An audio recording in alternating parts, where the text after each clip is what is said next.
Abertura. Pessoa leva mãos ao rosto. Eu perdi minha mãe. Ela foi assassinada. Meu pai está preso. Eu perdi os meus pais para a Covid. Nós somos órfãos. As frases ditas aparecem na tela junto à silhueta de pessoas. No centro, órfãos, a vida de quem ficou. Em primeiro lugar, eu acho que é importante nós sabermos, definirmos o que é luto. Porque muitas vezes o senso comum confunde luto com doença e tal. O luto, na verdade, nada mais é do que um processo psicológico individual que ocorre após uma perda significativa. É também um processo multidimensional, porque ele pode afetar, mesmo dentro de um quadro de luto normal, ele pode afetar várias das nossas dimensões. A dimensão física, cognitiva, espiritual, comportamental, por exemplo. Não há um evento que possa desorganizar mais a vida de um ser humano do que perder uma pessoa amada. Nós estamos falando de uma pessoa em condição peculiar de Márcio desenvolvimento. Tadeu Marques, promotor de justiça. Isso quer dizer que o tempo dessas crianças e desses adolescentes é um tempo muito próprio do seu estado de desenvolvimento. Então, o poder público, a sociedade, as próprias famílias, nós todos precisamos buscar não só essa percepção do que lhes falta, do que lhes está sendo hoje mais difícil do que em relação a qualquer outra pessoa na mesma idade, na mesma época, e imaginarmos como nós podemos superar essas dificuldades. É por isso que essas políticas, elas não podem ser as mesmas, embora elas tenham que ter os mesmos eixos. Vinheta. No centro, escrita em letras brancas, órfãos de feminicídio. Quando chega o caso do feminicídio, naquele momento, como o último que eu atendi, por exemplo, eu fui acionada de madrugada no momento do feminicídio. Eu fui depois da polícia, eu cheguei junto com a família no local, né? A criança, o bebê de 2 anos, estava no berço ainda com a mãe morta já do seu lado.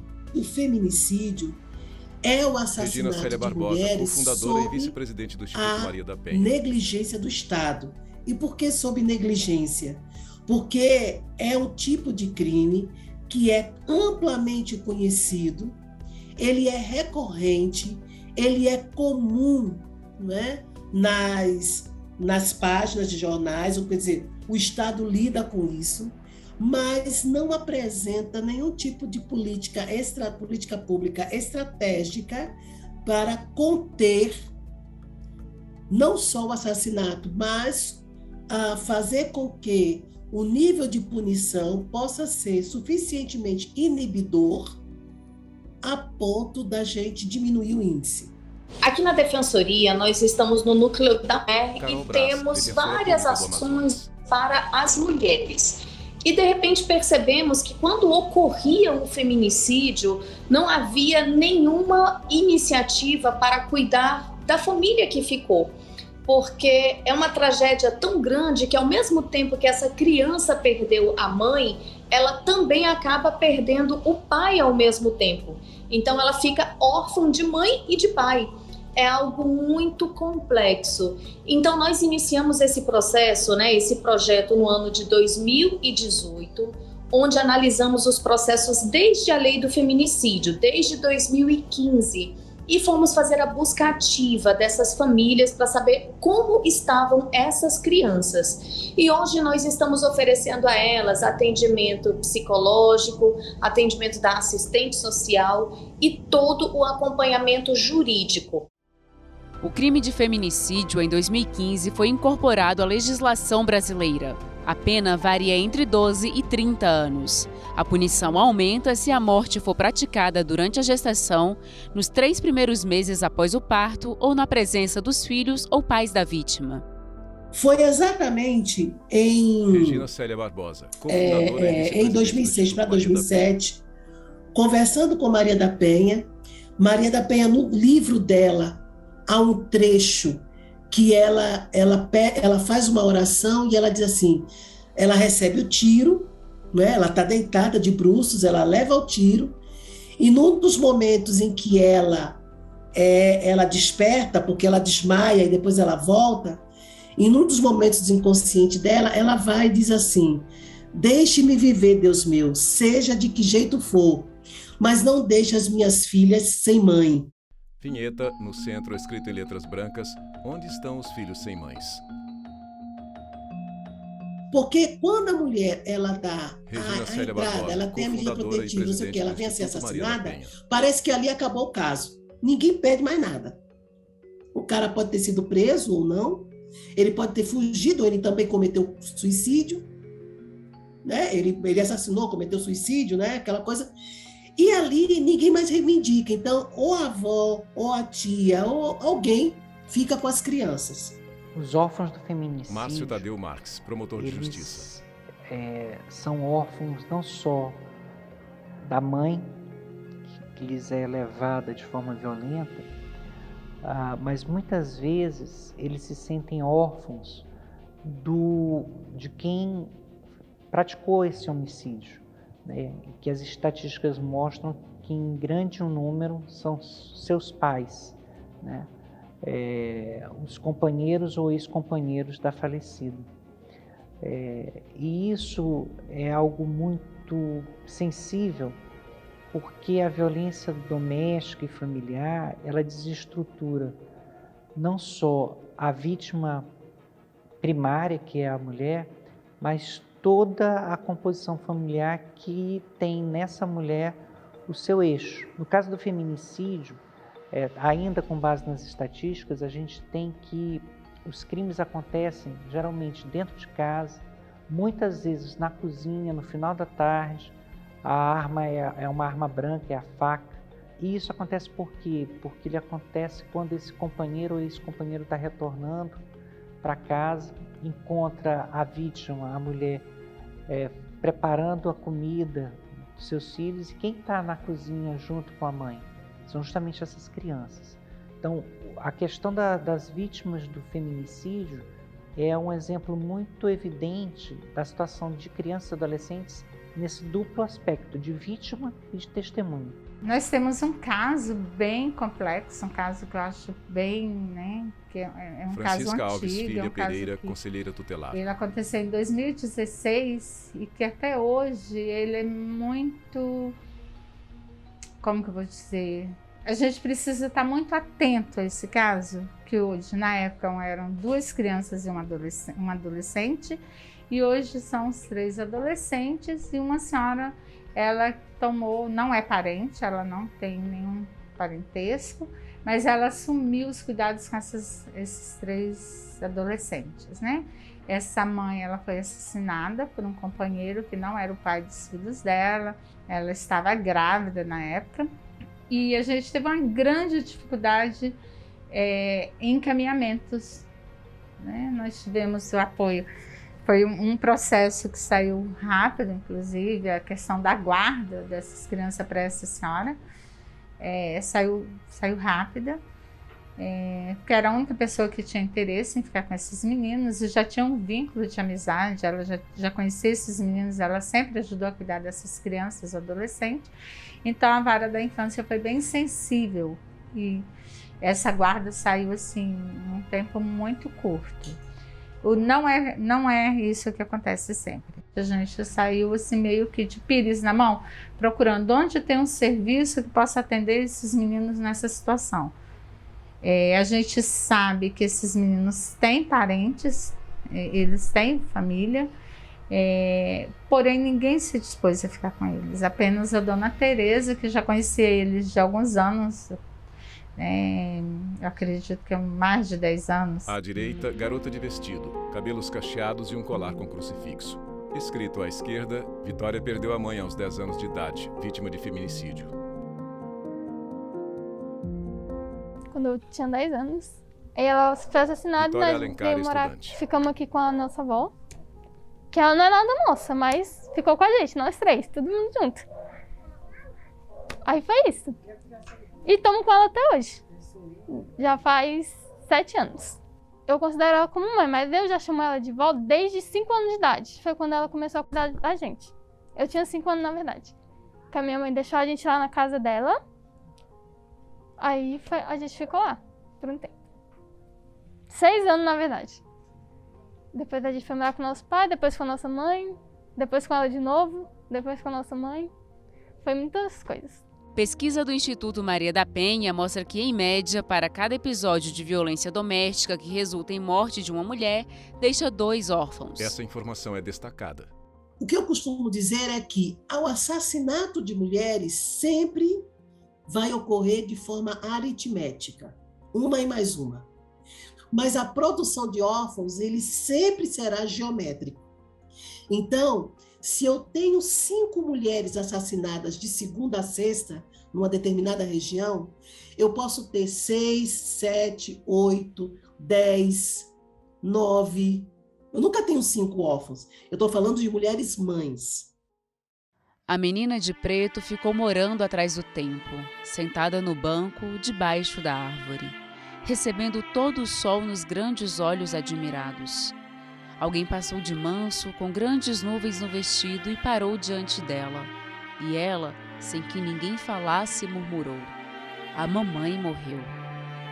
Já ninguém passa mais, e ela não fala mais também. O olhar caiu dos seus olhos e está no chão com as outras pedras, escutando na terra aquele dia que não dorme, com as 3 palavras que ficaram por ali. Silhueta feminina caminha pelo pôr do sol. Quando eu fui morar com a minha mãe, a gente ficou um tempo. Quando a gente foi morar com ela, ela já apareceu, ela já foi pegar a gente com o olho inchado. Só que ela falou que tinha caído e tal. Ela não tinha contado da agressão. Passou um tempinho que a gente estava morando com ela, ele já começou a ter essa agressão com ela. A primeira vez, aí a gente foi para um abrigo. Depois voltamos desse abrigo, ficamos com ele de novo. Minha mãe voltou para ele de novo. Depois fomos para o abrigo de novo. Quando a gente foi para o abrigo de novo, do abrigo a gente já veio para cá. Aí depois a gente veio pra cá, da segunda vez que a gente foi pro abrigo, a gente não foi mais pra lá, a gente veio direto pra cá. Ficamos aqui por um tempo, minha mãe voltou com ele de novo, foi agredida de novo e voltou pro abrigo. Aí desse abrigo, ela veio aqui, pegou a gente e ficamos lá e voltamos pra cá de novo. Porque ela já não tava mais aguentando, minha mãe tinha um vício de cigarro e tal, e ela não conseguia ficar sem fumar. Fez um jejum, fez um drama lá no abrigo pra voltar. E voltamos pra cá. E ela voltou pra lá com ele. E quando ela voltou com ele, o cara matou ela. Imagem em preto e branco. Há lágrimas nos olhos de Vitória. Então, o que seria a orfandade anunciada? É quando aquela mulher ainda grávida, ela vive a violência e a criança que está no ventre já começa a acompanhar a vida da violência da mãe. Você sabe que é o que se afirma cientificamente, que um dos primeiros órgãos dos sentidos a se despertar na criança é o ouvido. Então a criança, ela escuta. Por isso que hoje eu estou fazendo um estudo sobre a neuropsicologia e a violência doméstica. Por quê? Porque a criança ouve. Então muitas crianças, quando elas nascem, e se elas já estiverem naquele ambiente de violência, elas reconhecem a voz do agressor. Vinheta. No centro, escrito em letras brancas, órfãos da Covid-19. Entre março de 2020 e setembro de 2021, mais de 12 mil crianças de até 6 anos de idade ficaram órfãs de um dos pais, vítimas da Covid-19 no Brasil. Quando nós perdemos alguém, Carlos e no caso, esses órfãos que perderam ambos os pai e mãe, a gente não perde só a pessoa, a gente perde a pessoa e os papéis que a pessoa, ou as pessoas nesse caso, e os papéis que elas representavam na nossa vida. Então imagina você, garotos e garotas que perderam os pais e que de repente eram os provedores, né, porque eram dependentes financeiros. Como é que eles vão sobreviver? À direita, garota de olhos castanhos. À esquerda, Giovana é estudante de odontologia e perdeu os pais para a Covid. Os dois faleceram com apenas 14 dias. Minha família era composta por mim, por meu pai, por minha mãe e por minha irmã. Giovana Gomes, estudante de odontologia. O nome da minha irmã é Juliana Gomes Mendes da Silva, ela tem 11 anos. O nome do meu pai era João Mendes da Silva Neto, ele tinha 51 anos. E o nome da minha mãe era Dulcinea da Silva Gomes e ela tinha 48 anos. O meu pai, ele foi descoberto o câncer nele recentemente, né? Ele fez um raio-x e a gente viu um tumor lá no pâncreas, a gente foi investigar e ele estava realmente com câncer no pâncreas. E o câncer do pâncreas, ele é um câncer muito agressivo, então ele, quando descobriu, a gente não tinha tempo para esperar a Covid acabar para ele fazer o tratamento dele, né, começar o tratamento. Então a gente teve que começar mesmo na hora que foi descoberto. Então meus pais começaram a ir para hospitais, ver qual estágio estava, as possibilidades de tratamento. Ele estava justamente fazendo isso. Então acabou que eles estiveram mesmo ali num lugar de alta contaminação, né, já que eles estavam o tempo todo indo para o hospital. E apesar da gente se cuidar muito, sempre usar máscara, não aglomerar, a gente nem saía de casa, na verdade, e não entrar com sapato de rua em casa, limpar todos os alimentos, a gente fazia tudo isso. Só que por conta desse contato mais direto que eles tiveram ali, no meio do hospital e tal, os dois pegaram Covid, e eu e minha irmã também pegamos Covid. Aí meu pai pegou Covid, estava com a saturação bem baixa, ele foi pro hospital, e como ele tinha um pouco de pânico de hospital, já que ele vinha vindo de hospital o tempo todo, ele estava com muito medo de ser internado. Então quando ele foi internado, ele ficou meio desorientado. Então o psicólogo lá do hospital pediu que ele tivesse um acompanhante. E eu, lá em casa, né, minha mãe, eu não queria que ela fosse, né, porque ela não poderia ficar o tempo todo no hospital. E eu, na verdade, fazia questão de estar lá com meu pai. Então eu mesmo fiquei todos os dias direto. E eu estive lá com meu pai. Aí minha mãe, depois que meu pai foi internado, ela começou também a sentir muita dor nas costas. Na verdade, os sintomas que a minha mãe teve foi dor nas costas. Tipo assim, não teve gripe, não teve febre, ela teve muitas dores nas costas. E ela estava com muitas dores, e foram medir a saturação dela e estava realmente baixa. Então ela foi para o hospital e acabou sendo internada também, coincidentemente, no mesmo hospital que o meu pai, no hospital que eu já estava com meu pai. Então lá dentro eu passei a acompanhar os dois, tanto minha mãe quanto meu pai. O Brasil é o 4º país com mais órfãos da Covid-19. Estudo aponta que a cada 1.000 crianças, 2 perderam ao menos um dos familiares de referência primária, como pai, mãe, tios e avós. O Peru está em primeiro lugar, com 10 a cada 1.000 crianças. A África do Sul aparece em segundo, com 5 crianças a cada 1.000. E o México em terceiro, com 3 a cada 1.000. Antes da minha mãe falecer, o meu pai saiu do hospital bem da Covid, né? Ele não estava mais com insuficiência respiratória, ele estava bem.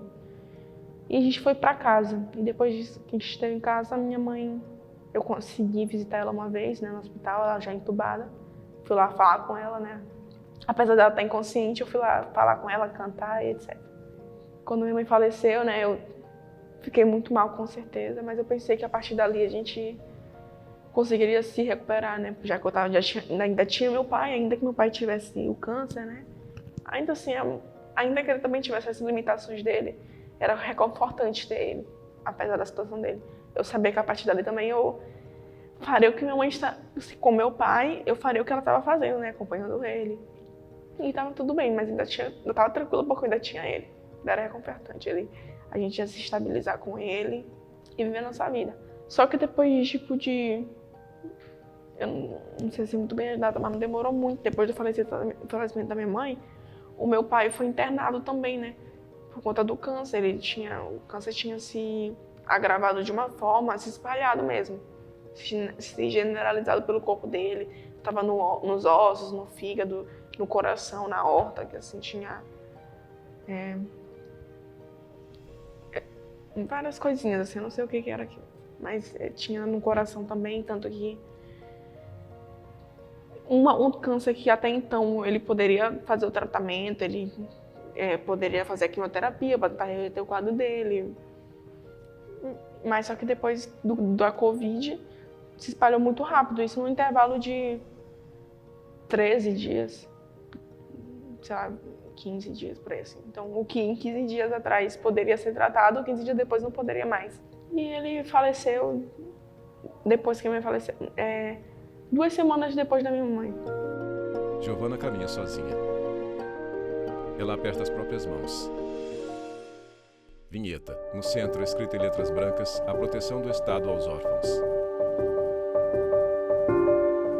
Não existe nenhum projeto de recurso financeiro estadual, municipal, nem federal. O que nós temos feito é ingressar com a pensão alimentícia contra o agressor, e se esse agressor, né, se esse pai que aí praticou o feminicídio estiver preso, nós temos ingressado também com as ações para que os seus ascendentes se comprometam, né, e realmente façam o pagamento dessa pensão alimentícia. Mas não existe ainda nenhuma política pública para garantir a autonomia financeira dessas crianças em virtude dessa situação terrível. Nesse aspecto, preocupado com a situação de criança e adolescente vítima e testemunha de violência, o Brasil tem desde 2017 uma lei, que é a Lei 13.431, que trata basicamente da criação de um sistema de garantia de direitos para essas crianças e adolescentes vítimas e testemunhas da violência. Não só indica quais são os tipos de violência, mas as formas como o poder público, a sociedade, como todos nós devemos agir no sentido de fazer cessar o ciclo de violência, socorrermos as vítimas e prevenirmos a repetição desses atos de violência. Vinheta. No centro, escrita em letras brancas, depois das perdas. Com certeza, a dor de perder uma mãe já é terrível. Perder uma mãe sendo assassinada pelo seu pai é algo que não tem explicação. Quando nós iniciamos o projeto, havia crianças que não conseguiam dormir, que tinham pesadelo todas as noites. E depois do acompanhamento psicológico, aos poucos essas crianças foram retomando a vida normal. Mas eu digo, né, que eu, como formada no campo jurídico, não consigo imaginar como uma criança superar um trauma tão grande e tão violento. Onde estão Regina os Célia Barbosa, cofundadora e vice-presidente. Quem ficou com os órfãos? Como é que tá? Tinha condições para ficar com aqueles órfãos? 3, 4, 5? Eles tiveram que dar alguma coisa em troca para poder ter aquele teto, para poder dormir ali. Essas crianças foram tiradas da escola, mas se não foram tiradas da escola, depois que elas foram à escola, elas estão em escola integral, por exemplo, escola integral para elas. Mas se elas não estão em escola integral, depois que ela sai da escola, ela tira o uniforme e vai para o sinal. Sequência de imagens. Crianças estudam, caminham e brincam em cadeira de balanço. As assistências que eu penso que o governo deve dar para a gente, e não só para a gente, mas para outras crianças, né, e adolescentes que vivem no mesmo contexto, é principalmente financeiro e emocional. Porque quando uma coisa dessa acontece, a gente tem, esses dois são os maiores impactos. É impacto financeiro, por você não ter mais ali os seus pais, a pessoa ali que lhe sustentava, que é a pessoa em quem você se segurava, né? Ali, você não tinha preocupação com nada, a gente só se segurava nos nossos pais, e quando a gente perde eles, a gente perde tudo, né? Nós temos aqui uma criança de 4 anos que presenciou o pai matar a mãe com pauladas na cabeça.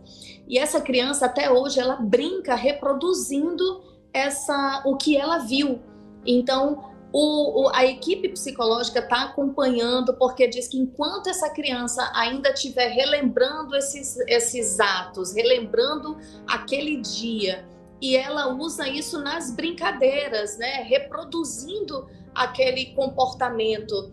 Então, é algo muito chocante, algo muito, muito triste. E por isso que a gente precisa da ajuda da psicologia, porque realmente não é uma morte comum, não é uma morte que a gente consiga entender e aceitar. E para essas crianças, isso é extremamente traumático, porque, querendo ou não, o pai era uma figura de amor, uma figura de respeito, né? Era a figura de cuidado para aquela criança.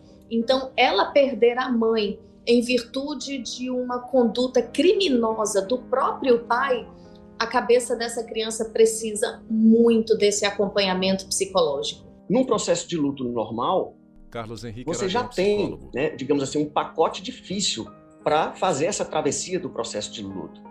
Como ele é multidimensional, ele pode nos trazer sintomas de ordem emocional, como tristeza, raiva, culpa, né?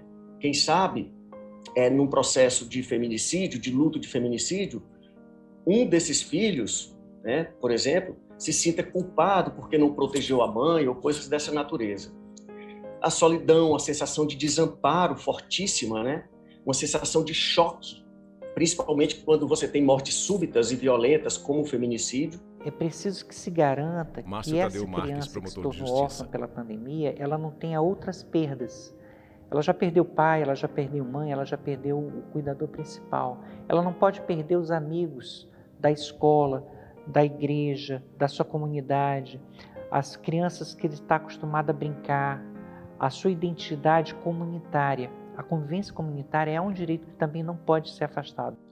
Muitas vezes, em relação aos cuidados, o irmão mais velho ou a irmã mais velha que vai ter que cuidar dos seus irmãos menores.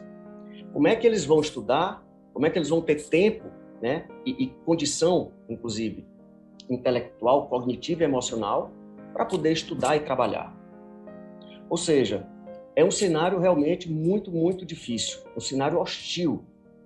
Mas nós não podemos desacreditar do potencial do ser humano de ressignificar as mais duras perdas que a gente pode ter. O momento que eu percebi, quando eu caí a ficha, nossa, eu não tenho mais meus pais, tenho minha irmã. Meu maior medo mesmo foi pela minha irmã, entendeu? Pensei nela, tipo assim, porque na verdade eu não sabia muito bem o que ela estava sentindo. Imaginava que ela estava muito triste mesmo. Ela sempre foi muito apegada aos meus pais, assim como eu. Fiquei pensando o que seria dela, né? Porque eu já era adulta, mas ela ainda é uma criança. Eu requeria a guarda dela e ela queria isso também, entendeu? Ela sempre quis estar comigo, falando, a gente vai sempre estar junto, coisas do tipo assim. Então, eu não tive muitas dúvidas. Na verdade, quando tudo aconteceu, foi a primeira coisa que eu pensei, que eu queria ter essa responsabilidade, eu queria ter essa responsabilidade, apesar da minha idade, apesar de eu não ser estável em muitas coisas, né, por conta da minha idade também, né, mas eu queria assumir essa responsabilidade por amá-la e porque ela me amava muito mesmo também. Foto: Giovana com os pais e a irmã mais nova. À direita, mulher de olhos castanhos e cabelos lisos. À esquerda, Nádia Corsi perdeu a mãe quando tinha 23 anos de idade. Vinheta. No centro, escrita em letras brancas, o caminho da superação. Quando eu perdi a minha mãe, eu tinha 23 anos, eu estava com 8 meses de casada, então eu tinha acabado de sair de casa, né? Então eu ainda tinha bastante vínculo e convivência com a minha mãe todos os dias. E então eu tava nesse contexto aí, né? Ainda morava com a minha mãe há pouco tempo antes. Eu tava começando uma vida diferente. E daí ela ficou doente nesse meio tempo. Eu tava com 6 meses de casada, ela ficou doente. E daí com 8 meses ela faleceu. São a, entre aspas, né, superação da perda da minha mãe, que eu costumo falar que não existe. Acho que ninguém supera uma perda. Eu acho que existe assim, você ressignifica e você aprende a conviver, a viver sem a pessoa. Vinheta, no centro. Seguir depois do luto. Na terapia eu comecei a trabalhar, tentar trabalhar esse luto, né? Poder entender, ressignificar várias coisas. E tem muitas coisas também que acontecem junto com a perda de uma pessoa, né? Não é somente a perda dela, a ausência dela. A vida de algumas pessoas, ela se reorganiza de uma forma que às vezes é muito difícil de você, como que eu posso dizer? Absorver aquilo, né? E pra mim eu tive essa parte também, isso atrapalhou bastante. E daí isso é uma coisa muito peculiar também. Eu tentei, assim, a minha mãe deixou um legado pra mim de muitas coisas, de sabedoria, de ensinamentos. Então o que eu pensei? Eu falei assim, já que a vida dela foi interrompida em algum momento e ela não pôde reproduzir mais isso, eu vou fazer isso. Então assim, essa parte do legado é uma coisa que me faz seguir adiante, sabe? A fazer tudo aquilo que eu sempre sonhei. A minha mãe sempre me apoiou muito nos meus sonhos. Então eu pensei, por que eu vou deixar de sonhar, de querer viver, de querer seguir em frente porque ela faleceu? E parece clichê, mas é aquela coisa, ela não gostaria que eu ficasse assim, né? Então assim, o que ela quer? Ela quer me ver realizada, ela queria me ver realizada, feliz, com a minha família, né? Que é o sonho que eu sempre tive. E é isso que eu vou fazer até para honrar a memória dela. Créditos finais. Direção Guilherme Melo. Produção Débora Gutier. Roteiro e edição Luciane Matos. Assistentes de produção Ana Rita Almeida e Luciano Oliveira. Imagens Lúcio Ribeiro.